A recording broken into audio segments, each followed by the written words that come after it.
Hi, my name is Asielgane Obrima, and I'm the producer of the short film 35. And my name is Maggie Drew. I'm the director of the short film 35.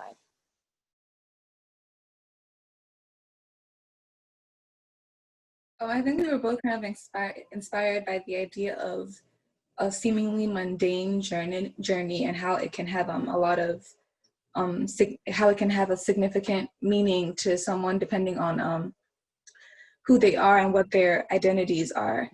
And so Maggie and I both are very passionate about genre films, sci-fi, fantasy, magical realism. So we kind of work together to imbue those genre elements into creating a story about a person who's doing something that seems very mundane, but actually is a very powerful thing because of who they are. And I also think the surreal aspects of it allowed us to convey this message very clearly without it being too over the top at the same time.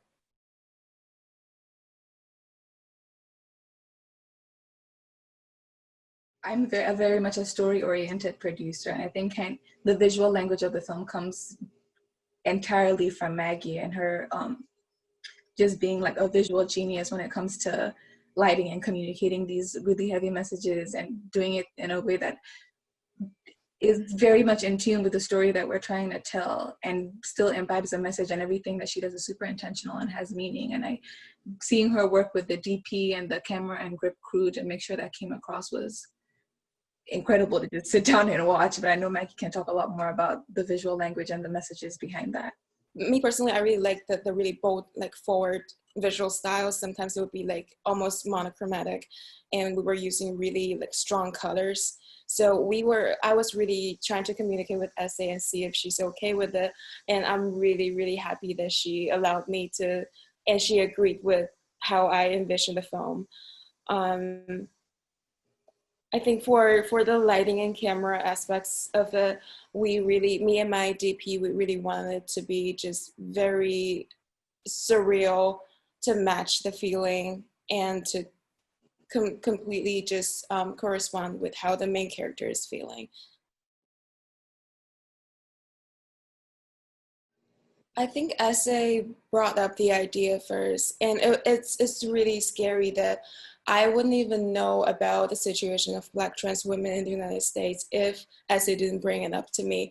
And it's really scary to me that a lot of other people don't know it. So that was always going to be the message. So we were always going to be making a movie about Black trans women. And then we were just trying to see how we can incorporate that theme into a story. Yeah, I think it really goes back to the initial idea of us trying to tell a story about what a mundane journey can looks like when you're trying to imbue significance to it. And we toyed around with different story ideas. I think one of the things that came up was a Black boy going to a predominantly white college and being the first person in his family to go.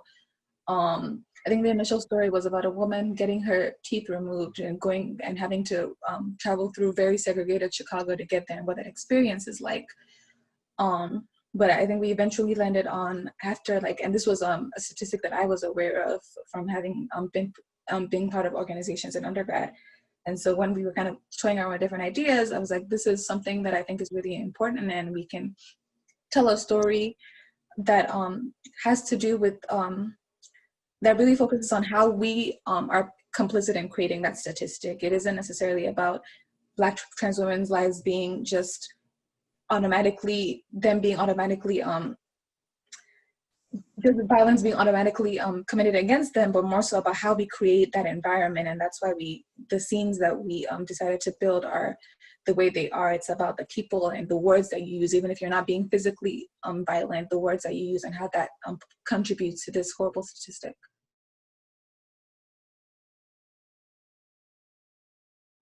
Yeah, I think for us, it was really about giving Freya, our lead actress, power. I know, like, initially when we talked to her, we definitely wanted her input on the story and how she felt about it and how that was reflective of her own experiences, or even though she's a lot younger than the character in the story's age.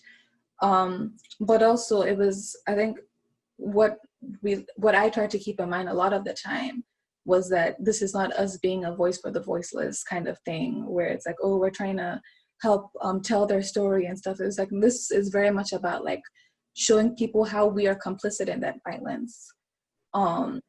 And how I think there's just so many people who like see the statistic and it's like, well, I don't understand how that's a thing. I don't know anybody who's killing trans women. It's like, it's not just people who are being physically violent. It's people who are saying awful things that then motivates people who then go on to be physically violent, or people who commodify Black trans women and don't treat them as human. You treat them as something that you can lift up only to tear down when it's no longer beneficial to you.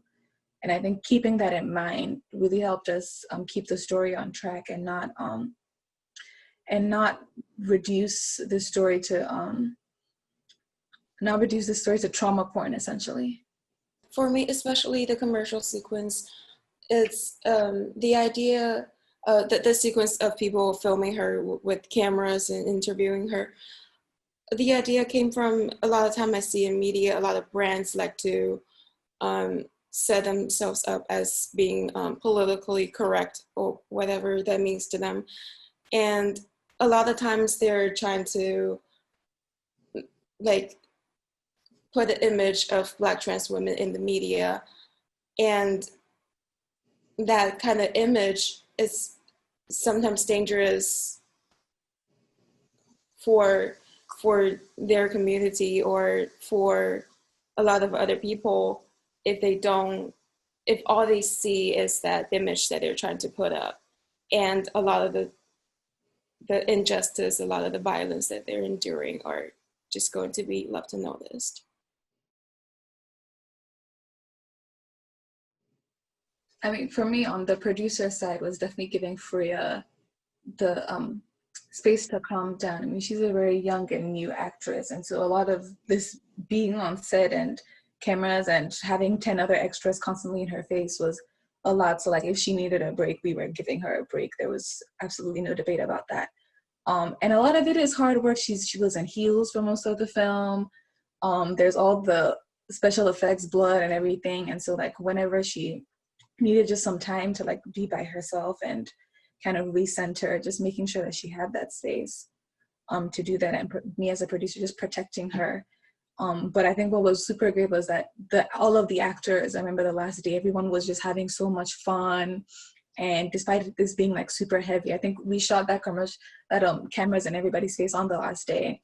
And it was just the camaraderie. I mean, I think Freya was the youngest actor there. And I know that all the other actors were a lot more experienced, had done jobs, and everybody kind of just like wrapped their arms around her and was willing to like help her have fun through the experience and keep her calm and collected. So I'm really proud of this space that we were able to create while we were all there together.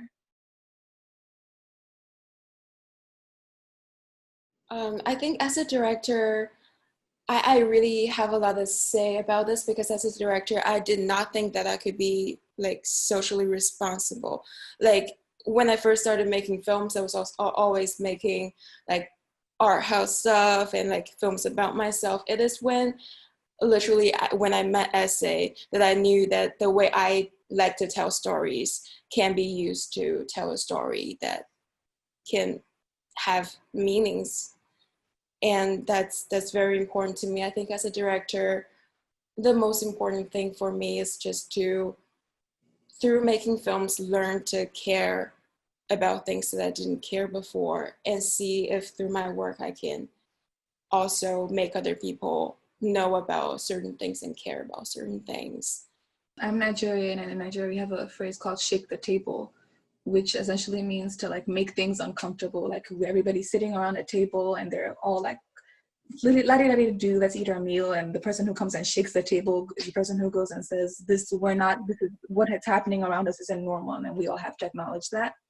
And I like to imbue, even if it's just a little bit of that in all of my films, where I want to make someone a little bit uncomfortable, or force someone to go to analyze the world around them, or to say, oh, I didn't know that. I think it's about, for me, really just, I think about the Chimamanda quote that culture doesn't make people, people make culture. And so a lot of what I try to do is to create films that force people to look at their culture and say, okay, there are things that we need to change.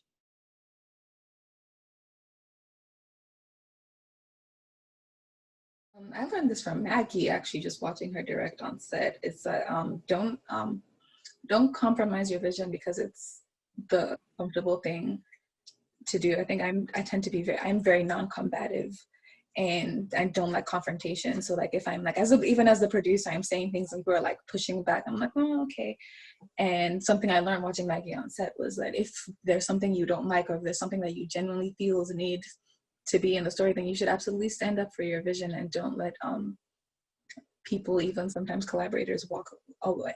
Obviously it's a collaboration, but like if there is something that you deeply feel is important, then if the set needs to be on hold for 30 minutes to get it done, then the set needs to be on hold for 30 minutes to get it done. I think the biggest thing I learned is I think it's pretty much the same as what Ashley said, because before directing 35, I'm really easily like pushed over by other people. So like on set, I would just compromise my vision because other people are telling me what's better for the story I'm trying to tell. So through shooting 35, when I'm like faced with like 10 actors that I had to direct, that was just the time when I was just deciding that I had to really take control as a director. And if I see something that doesn't work, I have to immediately say it.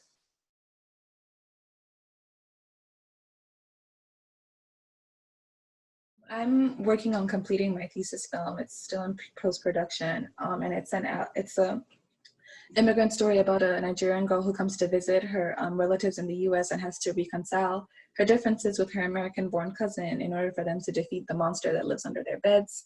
And that's an allegory for child abuse. And I'm also adapting that into a feature-length film. We just locked the feature script and getting ready to start pitching and doing all sorts of stuff with that. I'm working on a new script for a short film about the friendship between two women, because I just came back to China, and it's really surprising to me that some people will consider feminism like a negative word. So I'm gonna try to make a feminist film and really embody what it means, especially in the society of China, how different women are struggling and how their friendship and how their lives can kind of develop within the society and the system.